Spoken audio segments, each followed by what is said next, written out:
The goal here is to connect, to share information, and to get to know one another. And we also want to just clarify best practices in your role. So you saw when you signed up and registered that each session has a different focus. This one's kind of working collaboratively as a team and understanding your role. And next week, we'll talk about this more next month, but you'll start with OPMA and kind of meetings, and then you go through each of the key 6 roles and responsibilities that are outlined in Board Bootcamp, and we'll spend some considerable time kind of going through what that role means, what does it look like in practice, how does it look for different districts, things like that. And we'll often have a guest speaker to come and kind of share from their experience as a board member what this has looked like and what best practices are. So the goal is to share information, connect with one another, and not feel alone, and feel like you have a place to go to pose questions and learn insight. And the last thing is to have fun, actually. You see in these pictures, board members, there's a lot of responsibility, there's important work, governance, all the things, but the best boards have a good time together. I was recently at a board workshop where one of the board members does medieval style joust, like fencing. And so we brought in foam swords, and they like learned the moves from medieval Germany. I don't know, but they were laughing hysterically and like having a good time together. And so ultimately fun, as I know as a teacher, when you have fun in the classroom, you set a dynamic and you feel like you can grow, you can ask questions, you can be vulnerable. Those sorts of things are the foundation for learning and growth. So that's a thing we hope that we foster within boards and support them to develop, and something that we try and create statewide at our conference, and that we hope really can be created with this network of new board, school directors. So that's our goal, and we just encourage fun, and thanks for being here. So let's get a little bit to the business, okay? We want to talk a bit about roles and responsibilities. So if you were in Board Bootcamp, you've seen this slide. I'm going to go through it quickly. This is kind of a metaphor to help understand which is a little bit of an art form and looks differently depending upon your school district, right? Because you are self-governing, your governance team. So the way that a school board works together to figure out these roles is determined at the local level. So we honor that while still providing a metaphor to understand what the different roles are and how they really intersect. So a key thing to know is that at that tactical level, the superintendent is the person who is creating, who is in charge of the district, right? They are determining who and how is happening at the district level.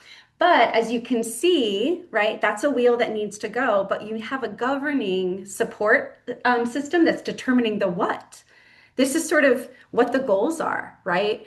Where are we at, and what's our mission, right? What does the community want for this school district? So that's what the board is determining at that strategic level. So that helps move the work of the tactical, that work of the superintendent, to kind of make it all go. And it's the superintendent's actions that are creating all the operations, that excellent teaching, right? The wonderful CTE pathway program administration, the assessment, all those things that are facing students, right? With the people who really get to support students, that wheel is being driven by the tactical level, and it's the board that starts. Does this make sense? We don't ever have the wheels of the superintendent or of the board interact here with the operations, right? The superintendent is the in between there, right? That's fostering it. And you can see that if you aren't working smoothly, then the work of the other two are also stifled, right? Or prevented. Worse yet, if you're going a different direction than the other, then work is really stifled. So the idea here is that we're all working in tandem through really good communication, through excellent superintendent evaluation process, right? Through a really strong strategic plan. Each of these key roles that will be the focus of our future months together, okay? But we gotta move it together. So the strategic level determines the what, that superintendent determines the who is gonna be doing it and how they're gonna do it. And then we got operational level really executing the how, because they're the ones delivering the teaching and the learning and connecting with students. I hope that helps as a metaphor to kind of figure out what the role is. But some people need a list, and listen, we're here for that too. So there's some dues. You have some responsibilities, and if no one else does them, they won't get done. So it's really important to take what is in your lane really seriously and to do it to figure out what information you need in order to do it. So we evaluate and oversee the superintendent. I just was emailing with a new board member yesterday who was saying, I don't really know how to do this. And I want to share that we have a new model that's called a goal-centered model, but the first 15 pages is all just good practices for how to evaluate the superintendent. So even if your district is not using that model, it's good instruction. So I can send it your way or meet with you to help figure out how to do this evaluation process, which is hard. Approving curriculum, right? This is often done with a committee of experts, and you do the approval process. Okay, so that verb approval is key here. Create policies that will be enacted through procedures.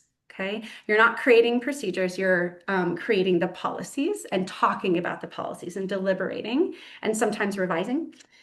Representing the entire community, including students, right? So your goal is to learn as much as you can about what the community thinks and wants and feels, and to do your best to represent that at the board meeting level and on your governance team. And then you approve district policy and budget. So you do that important approval process in both of those key areas. You don't evaluate or terminate staff. That is decidedly outside of the role of the school board. Okay, that's the superintendent. You don't oversee how things are taught. You are approving curriculum, but you are not in the weeds, we call it, with kind of what's going on in the classroom or on the field, as it were. You don't create procedures, right? You are at the policy level, and it is at the operations level, superintendent and principals really that are creating those procedures, how the policy is enacted. This is really important to learn. There's a skill to develop, and I was just talking to a student board rep about this. The student rep understood that he was one student, right? And then he was bringing his idea, but that he had to gain the skill and asked for support on this, on how to learn the ideas of other people, right? Of other students in his district, even beyond his school. So I said, that's the same skill that a lot of our board members are working on. How is it that we learn from constituents that aren't in our normal daily life, right? And so there's a whole set of learning there, but you don't represent just one constituency. You represent the whole community, and you don't set school rules, right? Those kind of procedure rule, that's all at the principal superintendent level. So those are two different ways of making sense of a role that's pretty complicated to understand and has some nuance with every district that you're in. I'll stop there to see if there's any questions before we move on to the next part. Tricia. Yeah, there's a question in the chat from Andrew. What's the difference between a school rule and a policy? For instance, if we want to prohibit cell phones at school, is that a policy or rule? Love that. So there could be, and Tricia, you should weigh in here, right? The district can have a policy that determines whether and if school cell phones are allowed, but the actual procedure of what happens and how that actually gets enacted is done at the local level. Tricia, go for it. Yeah, I think you described it accurately. Every school is going to have different rules. A high school, it obviously needs to have different rules for their school than an elementary school. So I think just using the example that Heather just shared, when it comes to cell phone use, the elementary school policy rule might be different than the high school rule. But overall, the board can adopt policies that relate to overall cell phone use. And those are going to be broader generally. Again, the policy is the here's what it is, and then the procedure describes how it's done. And I see that our president, Melissa Beard, wants to weigh in on this as well, which would be great. In Tumwater, so I forgot to say I'm in Tumwater. In Tumwater, we don't have a policy on cell phones, but our schools have rules on cell phones. So that's another way to think about the differences. Yeah, thank you, Melissa. And so if a policy happens, then the school has to have a rule, right? But if there Mhm. isn't a policy in place, the school can still, right, kind of determine that within, support of the superintendent. Mhm. Great question. Any others, Ratsumi, that you saw come through before we move on? That was a question, and Andrew confirm that that makes sense. So thanks for sharing with a It thumbs up. does, but if you don't know, right, then it can be confusing about what is actually being asked. So far, so Wonderful good. question. We're going to continue to try to make sense for the rest of the half an hour today. So we're going to go into some discussion about collaborative governance teams, and Melissa and I are going to tag team this a little bit. Let's go ahead and get started with the next one. We want to hear from you. So, what are some characteristics of a team? Go ahead and pop those into the chat. Also, if you want to unmute and speak, you can do that. If you want to raise your hand, we can call on you. Just in general, as you think about teams and how they work together, what are some characteristics of those? Collaboration for sure. So, a team can be anyone. It can be a group of coworkers. It can be a board superintendent team. It could literally be a sports team working together. There's some good answers here. Willingness to listen to perspectives and insights from others, even if they differ from your own. Really, really good point. Yes, and that will happen to you. If it has not yet, it will. You will disagree with other people on your board and on your board superintendent team, and good teams take the time to listen to each other and think. Sometimes our minds are changed by other people, and sometimes our perspective changes other people's minds, or at least adds to a deeper understanding. Listening is really important. Ensuring that everyone is heard and valued, respect and listening. There's that listening again. Love that. Teams are willing to work together, sometimes sacrificing personal preference for the good of the whole.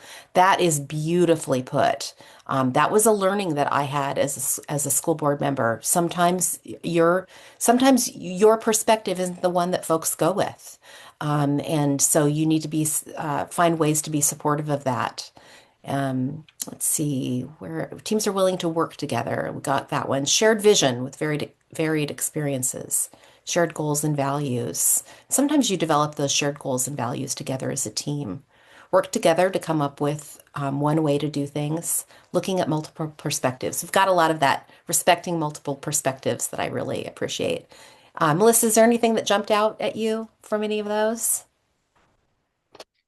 Um, those are characteristics. I was just drawn to the WSDA board had our retreat last week, and these are characteristics of a team, but it takes work to get there. So, and we worked, and your WSDA board worked hard to start creating our team. And the other thing, I've been on Tumwater School Board since 2016. It has turned over so many times. I've welcomed on so many new board members since then. And every time you get a new board member, you are the new ones, but there'll be new ones after you. You have to have a new team building time. That new one doesn't just sit there and have to figure it out. Like, you have to create. In order to have a team, you have to be intentional about it. Mhm. And sometimes those conversations are uncomfortable. And it's hard enough to have an uncomfortable conversation, but then you add in having that uncomfortable conversation in public, that makes it even harder.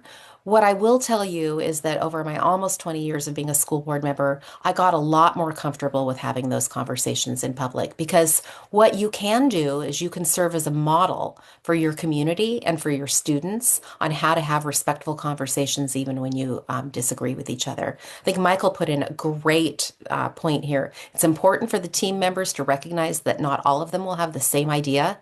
Definitely not. They won't always.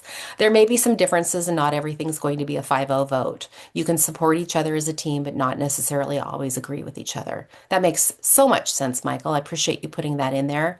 And the way that you conduct yourself in those times, especially if you're not getting your way, so to speak, speaks volumes about the kind of leader that you are. So let's jump into the next slide and talk a little bit about what are some of the characteristics of a team.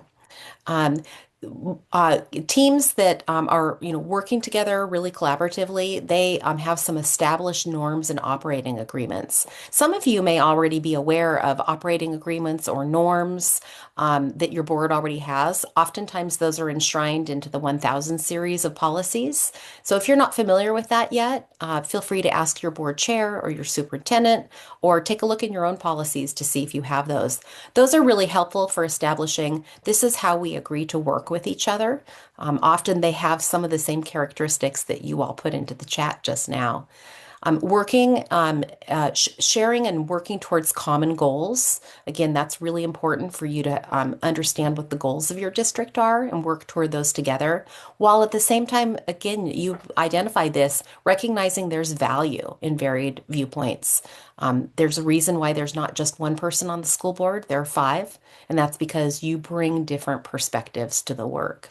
And you often will have the opportunity to interact respectfully, even in disagreement. Certainly, that's a skill that I honed over my years of figuring out. Wow, it's really hard sometimes when you have strong opinions about or beliefs about what students should be learning or where the focus should be, and that's when you can really lean into that work of working together with other people in a respectful way, and collaboratively. If you are working together, you can achieve things. When you're not, you can't, and we can talk a little bit more about that here in a bit. Melissa, do you have anything to add to this list before we get into the a comparison of what it looks like when you're not a team, but just a group of individuals? Uh, from experience, have when you don't have these things, that's when things go wrong. So if you're a part of a well-functioning team, he's like, we don't need to do any of this stuff. You don't need it while you're functioning well. You need it for when things don't, may not get so well. You have a foundation to go back to. So if your board doesn't have these, I would really encourage the conversation about just enshrining what it is that you currently do. If everything's working great, then just enshrining that so new people that come on after you understand how you work. That's yeah, great point. And also when your board superintendent team is struggling with something, sometimes it's helpful to have that enshrined so that you can go back and say, okay, just a reminder, we've all agreed to these and we're going to work together to solve this problem. Carson has a great question, which is what do the different policy series correspond to? So the 1000 series, 2000, 3000, those apply to the different categories. So the 1000 series applies to the work of the board. You have the other series apply to the work of staff, to community interaction, to the Students, the students. 3000 series are students, I believe. Mhm. Yeah. Student. So, and you know what? When we get done with this, I'll drop a link in there that goes back and shows you what our policy series is for the model policies. And I'll just share that policy adoption is actually the focus of June's network meeting, and we already have our in-house policy and legal team joining us for that, so that you'll have a chance to learn directly from them all about policy that month, knowing that you may need to deal with it earlier than that, but.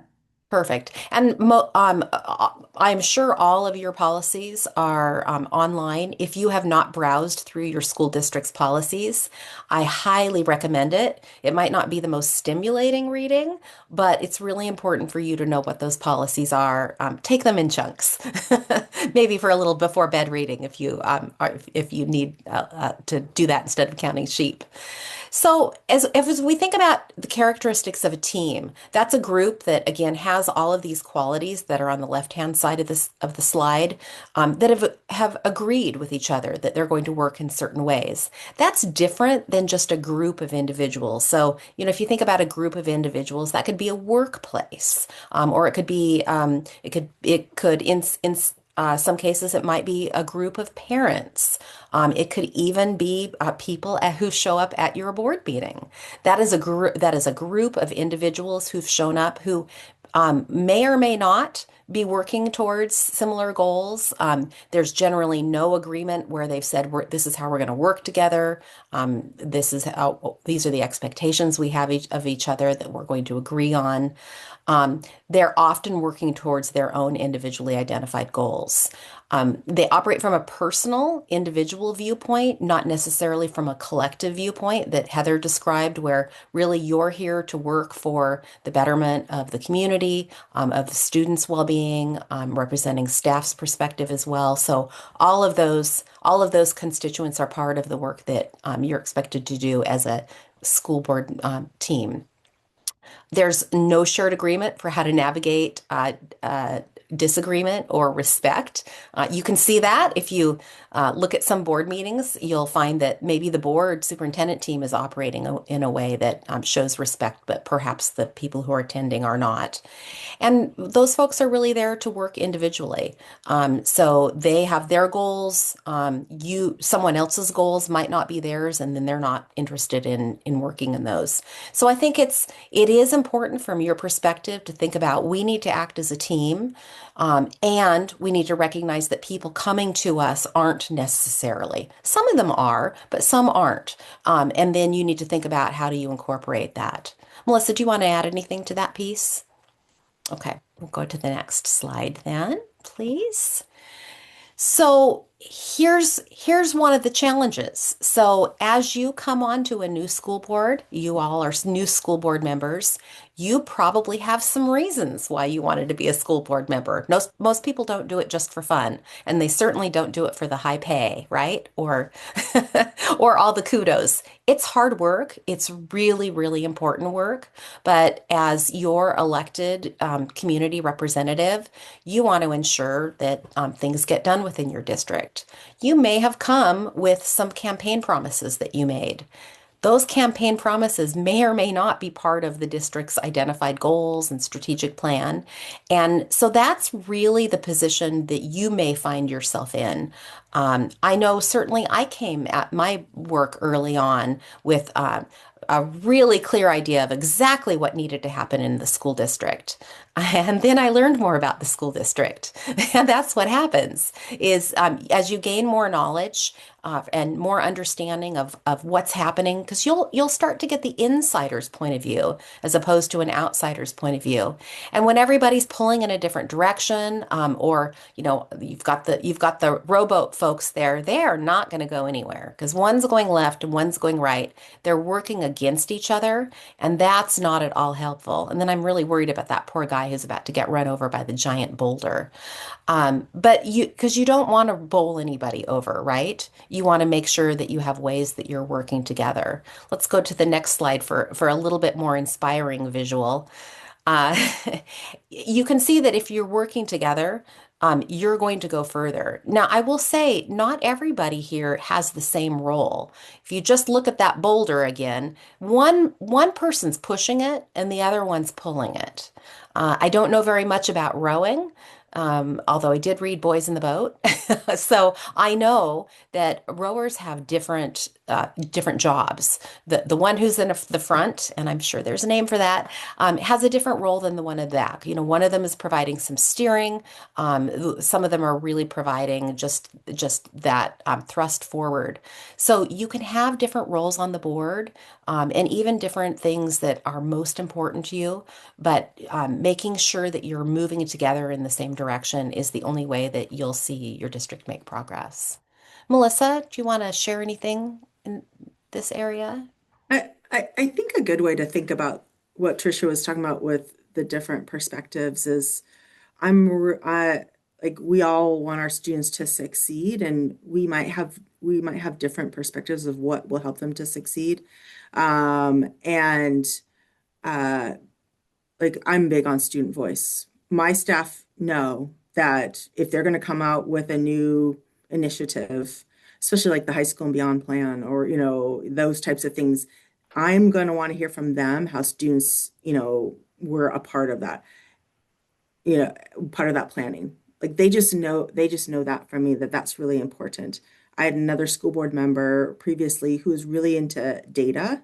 Again, all of this about how students can succeed. She was really focused on understanding that, knowing that staff were looking at the data and using that data to make decisions. So, it's not that we were working against each other. We just communicated to staff that we were going to be interested in these things and, to give them an opportunity to shine and, share.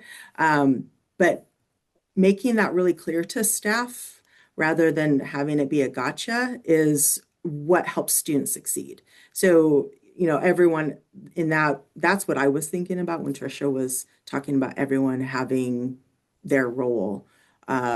I'm a, oh gosh, we can all do this together, type of thing. And Darby was like, what's the data? What is the data showing us? Both really, really important roles on the board. Yeah, I appreciate that a lot, Melissa. And one of these graphics that you're seeing, the one on the bottom left is the puzzle pieces. Those puzzle pieces are different. And that really represents the superintendent's work, the school board's work, the students' work, the community and parents' work. You all bring different puzzle pieces to complete the puzzle. You have different roles. And I think understanding those, I think back on my time as a school board member, understanding that the roles are different but complementary, and it takes everyone to pull in that same direction or to complete that puzzle. That's something that it took me some time to learn. And I think if you can start seeing some of that happen within your own team, that can be really helpful. Let's go to the next one because I think we're going to now give you some challenges for this month. So, as you start your work with your board superintendent team, take some time to notice where do you see your board members and superintendent working as a team? Or are you seeing some of them work as individuals? I would put the mirror up and think about that to yourself too. Where am I engaging as a team with others, or where am I really advancing on my own individual perspectives? I am not telling you to not have strong opinions or desires, but just to think about how do you incorporate those into the work of the team. And then think a little bit about when that's not happening versus when it is. How are the outcomes different when the team is, rowing in the same direction or working together to calibrate differences or different ways that they'd like to do things? How does that work in terms of the outcomes? And then I would also challenge you to make a commitment to yourself about how you could contribute as a collaborative board member. There are a couple questions in the chat. Yeah. I wanted to just take a One. look at. Do you want me to answer the one about the online documents? If you want to, yeah. And then I can get started on the OPMA and you can finish if you want. Yeah. Perfect. Yes. So WASDA itself does not assist with your own district online documents. All of our model policies are online, and you have access to that. We do use board docs to organize all of our model policies, and a lot of your districts are board docs too. So if you have a specific question, feel free to reach out to us by email, and we can put you in the right direction. Yeah, Kelsey Winters is going to be a great resource for that. She supports boards often. And then I would say this question about how to actually collaborate given open public meetings, that's the focus of next month's. We're going to have Patty Wood, a really seasoned board member, kind of talk through OPMA and best board meeting practices. But in general, you want to be mindful that whenever there's three of you, it's considered a board, it's considered a meeting, right? Where you could make quorum-based decisions. So you have to be really mindful to not gather as a group of three, and that includes over email, that includes Facebook posts, that includes any potential collaboration of three or more of you. So it is complicated. So I'm so glad you brought up the question. What I would say is that this is a really good thing to bring to your board because every board handles this differently. What the process is, okay, given OPMA, how is it that we are going to communicate so that we all have the same information, right? And so that we don't put ourselves in trouble of having decision-making conversations that are not publicly referenced where you can also have public meeting. So Trisha, you just unmuted, go for it and Yeah, share what some examples are maybe of how people well, I navigate was this. actually going to add to the list of ways you shouldn't be talking in threes, and that's Please. texting. Ah, All of those, your own personal cell phone can be confiscated if there's a determination that there is potentially some kind of public records request because you've been communicating via text with two other board members. So it does really get tricky. Most of your communication needs to take place during meetings or just in pairs. and this is a good question. Does BCCing emails help with this? No. Oh, Go ahead, Melissa or Trisha. No. No. Don't do that. It's still unlawful. It But is, it's also sneaky, is what I would say. I think it's really important to be above board all the time, and BCCing people. Don't do it. It's bad practice. Melissa, do you want to add to that? what so I will say our superintendent BCCs us, so we can't reply all and start a conversation. So it is a technique to save us from ourselves that the superintendent uses. So if that's what you meant, then that, and then I understand that. Um, the other thing, I read Andrew's, want, and then I heard Trisha's, like making sure everyone has the same information. Again, it's talking with your superintendent and your team about how things happen. But when one board member asks the superintendent a question, and it may be on a topic that's coming up at a meeting, then the superintendent sends the answer to all of the board members. And so to make sure that everyone has the same information, and it's not something that that board member now has to share with everyone to make sure they have it. It's the superintendent's job to make sure the board members have all the same information based on one board member's question. That's one way to do it. And if I could add to that quickly, some of your superintendents may not blind copy you all. They may just send an email to all of you and you can see that they've sent it. As Melissa suggested, you do not want to do a reply all back to that. If you want to have a response, you could respond to the superintendent and your board president, for example, but don't copy others. You just want to be careful not to get into that loop. And then there was another question just to me, which I think is valuable to share with everyone, which is if you have an idea, like you would like to have a retreat, or you would like to have something, you share that with the superintendent.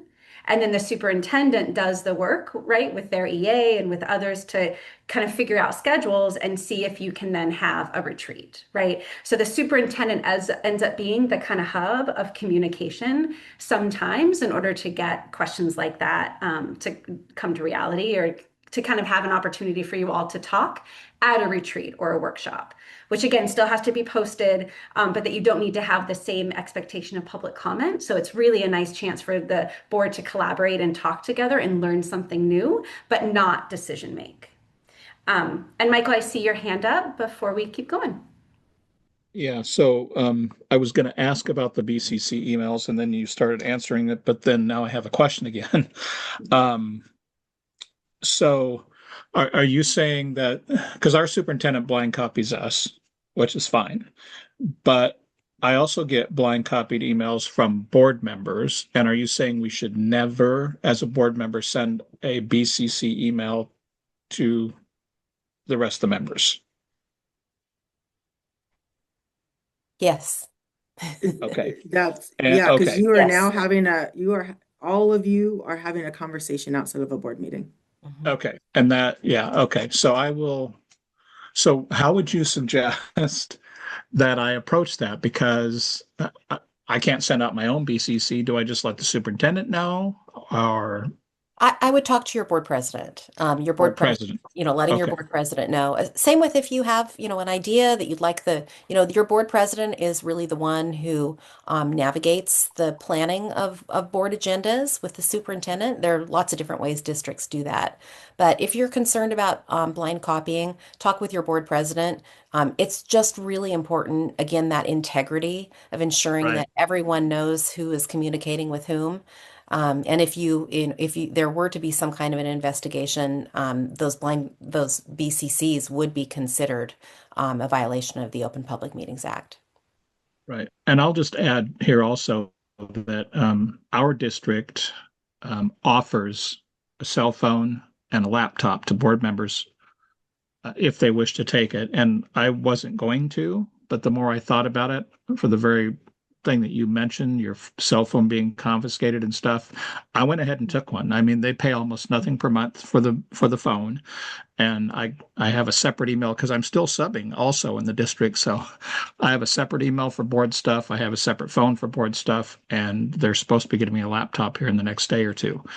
And I will do nothing on my own computer. Good Good decision. practice.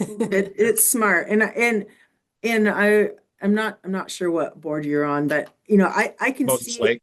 Moses, like I could see a situation in which the board president sends an email out that says, "Hey, there's a meeting time change," you know, and just wants to save time. Like I can see that. The problem comes into the reply and the conversation. That's where the problem comes in. Or if the original email is, "Hey guys, you all have to vote yes tonight," you know, like that kind of thing. So some Right. of it could be Well, benign, but it's the conversation that is the violation.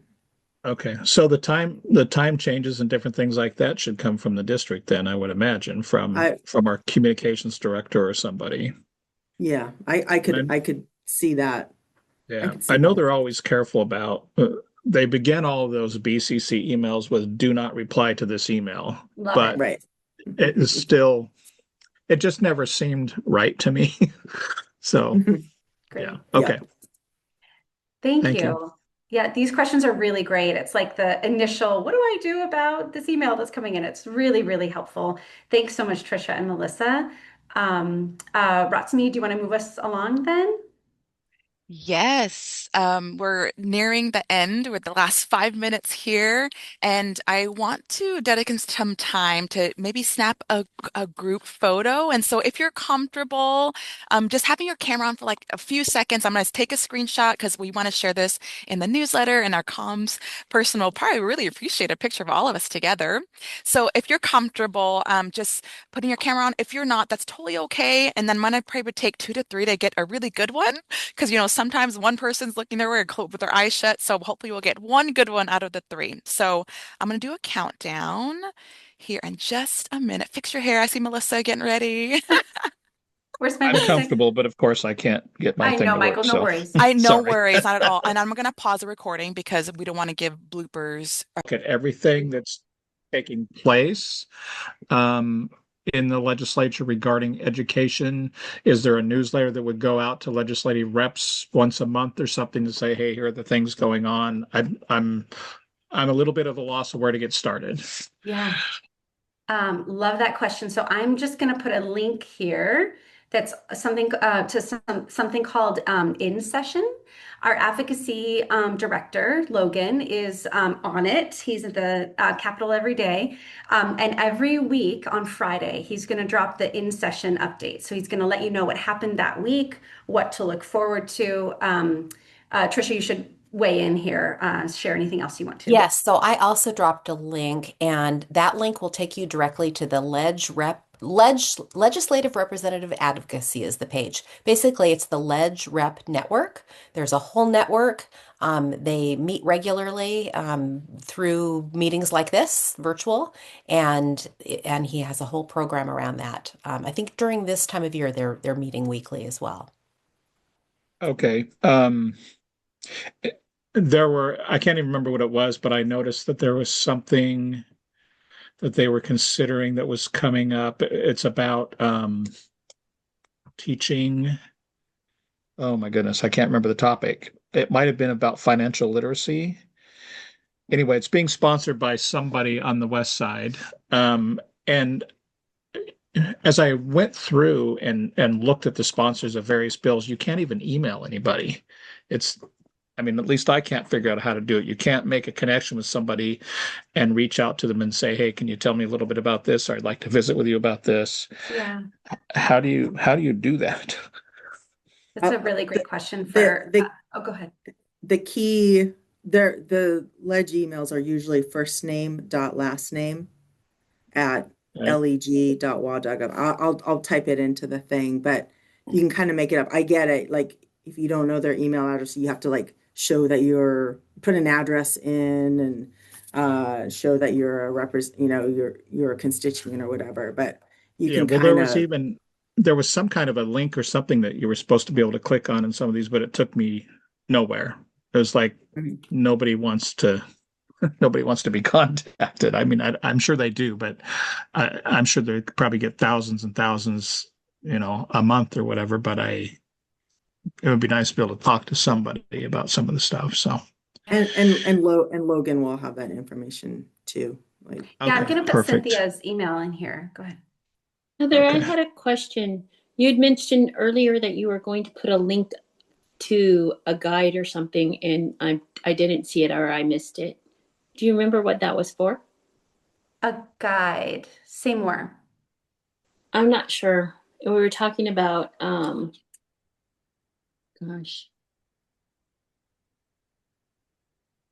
was it for policy or procedures or some policy? It was the cataloging system for policies, the Oh, 1000, that was Trisha. 2000 Yeah. series. Thanks. Okay. Trisha's on it. Okay, great. Thank you. Thanks for the follow-up, Kelly. Yes, Melinda. Thanks. Going back to kind of clarifying what we do and we don't do. So, one of the things was how, we don't oversee teachers or coaches and how they teach or coach, and I totally understand that.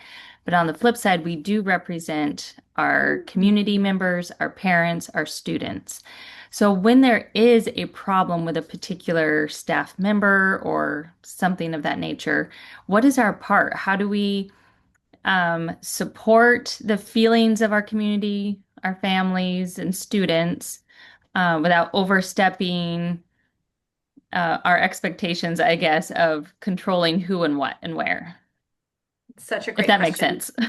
Yeah, no, it makes perfect sense. It's really hard to figure out. I'll let Melissa or Trisha weigh in after I say that often it's your role is to communicate that the concern has happened. And that's really an important role, right? You let the superintendent, right, the tactical wheel, you let them know that there's been this feedback, right? And then you also follow up.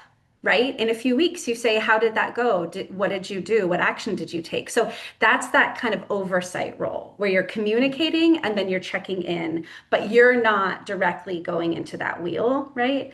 Melissa or Trisha, anyone else want to weigh in? I think that's good advice. When someone stops me in Fred Meyer, I ask, it's typically a problem between a teacher and a student, and I'll ask. I was one of those parents who tried to teach their kiddo to advocate for themselves. So when my kiddo came to me, she came to me as her school board member sometimes too, because she's cheeky that way. I asked her, like, did you talk to the teacher? Have you talked to the teacher about that? And it's the same with the parent. Have you talked with the teacher? Well, I don't feel comfortable because I don't want anything to be taken out on my kiddo. Okay, that makes sense. Have you talked to your principal? We in Tumwater, we have like what the process is. Some people will come straight to the school board, and I tell you what happens in Tumwater is the superintendent then goes, did you talk to the teacher? Did you talk to the principal? So there's this escalation, because most of the time, what I have found by talking with the teacher, it can get fixed. If it's a bigger thing, your superintendent's going to have to go through. And in fact, I think what Trisha would say, because I've heard her say it so many times, you getting in the middle of it could mess up the process of anything related to a collective bargaining agreement. Like staff could have done something wrong, but by us getting into the middle of it, we may have messed up that whole process, in which case we can't take any action. I'm in Melissa's camp of helping people advocate for themselves. Don't carry other people's water. They need to carry their own. The other practice I always had is sometimes I would have a staff member or a parent contact me and say, I want to keep this confidential. Don't tell anyone, but here's the thing I want to complain about. And I just told them up front, I believe everyone needs to advocate for themselves, and I can't bring anonymous information forward because that undermines the whole process. No one knows where that's coming from. I would really, really encourage you to go to the appropriate person and share with them your concerns. And I see. So so I have a question kind of along these same lines. What, who, who oversees the board? Who monitors to make sure the board is doing what they're supposed to do? And I'm going to give you an example. The last year that I was a principal, in our school district, we had about 8 employees that were out on administrative leave. The board at some point ordered every employee that was on administrative leave back to the buildings. I don't think that's a board role. And my head was swiveling around trying to figure out what in the world was going on. And I knew a little bit about one of them. It shouldn't have happened. So who says, wait a second, because I pushed back on it myself as a principal, but it didn't do any good. Well, the board should police itself, number one. Mhm. So if there is a a problem member or someone who's having a difficult time being a good team member, that really is going to be your board leadership who's often called in to, I mean, that's your role if you're a board president. You also can just do it to a colleague, like, hey, I noticed that, you're asking things of our superintendent that probably need to go either through our president or take a look on our calendar and see if they're coming up. So the board's role is to police itself. I think in that particular instance, that would have been the superintendent's role to step in and say, I hear what you're saying. That is an administrative decision. That's a decision that I would need to make. Board does not oversee staff.